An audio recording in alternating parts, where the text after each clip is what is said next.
Hello everyone.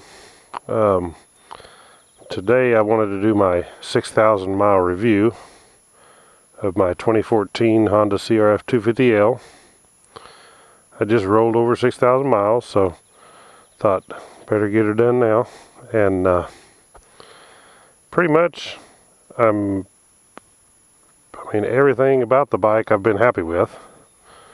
It's still stock. I'm not messing with the exhaust or anything like that. I have changed the tires at 5,300 miles.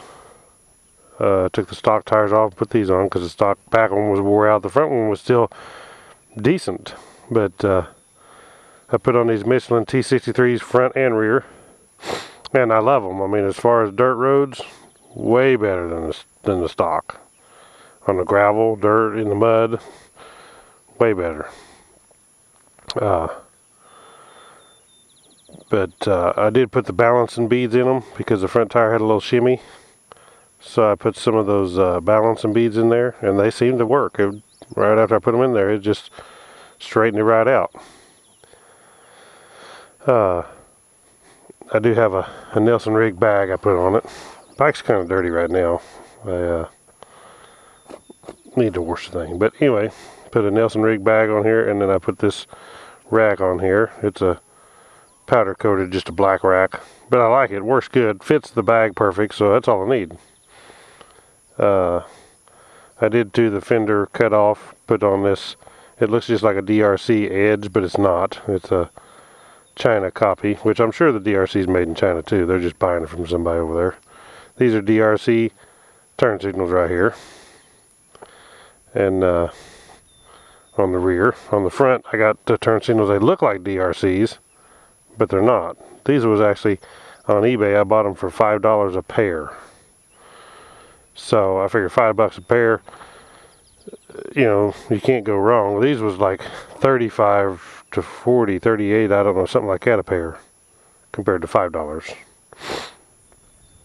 I bought these China knockoff bark busters, which in my opinion, they're just as good as bark busters. Pretty much the same thing. I've compared them and there's not a lot of difference. They've got the aluminum inside. They're not just plastic. The aluminum is molded. Plastic's molded over the aluminum. But they work good. And then, of course, you can see my Drift logo here. That's because this camera I use is a Drift HD Ghost. And I want to give the credit to Drift because all my videos is made with the Drift HD Ghost. Exception of a couple mushroom hunting ones is made with my iPhone 6 Plus. But this camera works great. The only thing else, I put this crossbar pad on. That's just a Honda, it's just a factory effects Honda crossbar pad. Oh, I did replace the shifter because I went to Chadwick Off-Road Park and actually, see, it looks like yeah, I need to tighten it up a little bit. Anyway, I went to Chadwick and I laid it over in the stock one, of course, bent. But luckily I didn't bend the shaft or break it. But the spring-loaded one now, I think I give $10 on eBay, $12. It wasn't bad at all. These bark busters I give, hand guards I should say, I give $18 for them on eBay. But everything's been great. I do have a Corbin Seat ordered, and I want to do a review and an install on that Corbin Seat. It should be here in a few weeks. And then I want to do a review of the Corbin Seat. I'll be glad to get rid of this one. It's just, for a lot of miles, it starts getting pretty uncomfortable. I went to Eureka Springs, Branson, everywhere. It starts getting uncomfortable. I get a lighter plug on here that I plug in my GPS. If I use my iPhone 6, I charge it on there. It comes in pretty handy. But this Nelson rig bag, I'm going to do a review on all this stuff, separate reviews. But I was at Walmart the other day and I bought a 5-quart jug of oil. And you can unzip this and it raises up to a little bit taller. And a 5-quart jug of oil will fit right in there. So that's pretty impressive, I thought. I was wondering, where am I going to carry that? And I brought it out there and I thought, I don't know if it'll fit in there. Well, it did. Fit right in there. It's a perfect fit. So anyway, I'll do some ride up the road. while I talk about the rest of the review. Like I say, it's stock. I still have the stock sprockets. I haven't changed them or chain or nothing. I have adjusted the chain 3 times now in 6,000 miles. And the chain, if you look at the indicator on there, it has a green and a red down there where you adjust the chain. Well, the red is into the pretty much getting where it's going to get wore out zone. And it's just now starting to get into the red. So I'm going to order a DID X-ring chain to replace this one. But I got a couple reviews, if you look on there too, where I do a hill climb at Roaring River, just up the highway up the hill, and pulling me, which is 135 pounds. So the bike does great. I'm happy with it. I'm 6'1", and 235. This thing does super. It's all I need. I thought about changing the sprocket, front sprocket, to a 13 tooth, because when I get off-road, not just normal off-road, but if I go into the creeks and the deep gravel and you start lugging down in first gear, and it just don't have quite enough lugging power for off-road. But I decided no more than I do that. I really like the stock gear, and I think I want to leave it alone and just leave it the stock gearing. So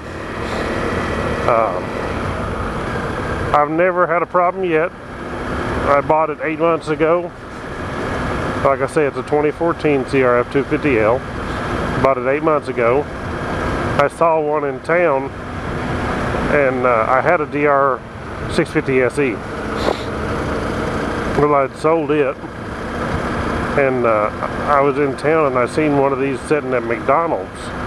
I didn't know they made a 250L, CRF 250L, because I hadn't even been paying attention in a while. And I seen it and I was like, that is the best looking dual sport I've ever seen in my life. I've got to go check them out. So I went to the Honda shop just to look. I wasn't planning on buying, so I didn't take a helmet. And for just a little over $4,000, I bought a brand new one. So they had to give me a loaner helmet to actually ride it home from Springfield. I've owned lots of dual sports and lots of dirt bikes and four-wheelers, so I was familiar. This is the most comfortable one I've ever had as far as ergonomics. Everything, the feel and fit of everything is just spot on. The suspension is great. It ain't great for jumping motocross, but that's not what it's meant for. For commuting back and forth to work, going dirt roads, back roading, even some light off-road, it's just great for that. I wouldn't be afraid to take this thing anywhere. It always starts perfect. I bought it, it was cold when I bought it, so, I mean, but it always starts. You touch the button, it's never failed. I did that let's see, I done the 300 mile, you're supposed to do a 600 mile oil change and valve adjustment. Well, I went ahead because I heard on Thumper Talk, which is a good place. There's CRF250L forum on Thumper Talk. But I heard people talking about, I changed, changing to 300 miles. So I changed my oil at 300 miles, and it was metallic looking like normal, which you would on a new motor. So I changed it to 300, then at 600 I changed it, and then I took it to the shop to have them do the valve adjustment, which the intake was fine, the exhaust valve was just a little bit off. Then I done the 2,000 mile oil change, then the 4,000 mile oil change, and now tonight when I get home from work I'm going to do my 6,000 mile oil change. But I just always change oil and filter. I don't change that metal gasket every time because it don't need to be changed. A lot of people probably buy that gasket every time like Honda recommends, but that's baloney. It works fine every time. I've got an extra one, and I might change it this time or next time, but there ain't no need in changing the gasket every time you change the oil. But otherwise, yeah, I'm perfectly happy with the bike. It works great. It looks good. It's plenty for what I need from moto vlogging. I might get a pipe one of these days. I've been thinking about it, but I haven't ever made that decision if I want to have the noise.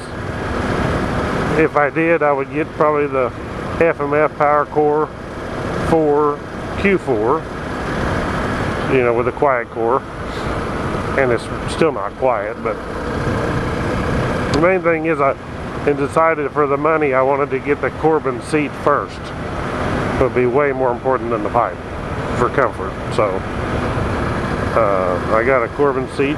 I got a stupid super deal on eBay on that seat. But thanks for watching, and please click on the subscribe and click the thumbs up on my videos, because that really makes a difference to do that, subscribing and thumbs up. And I appreciate all the comments throughout the year that everybody's given, and all the feedback. But thanks for watching, and I'll catch y'all in the next video.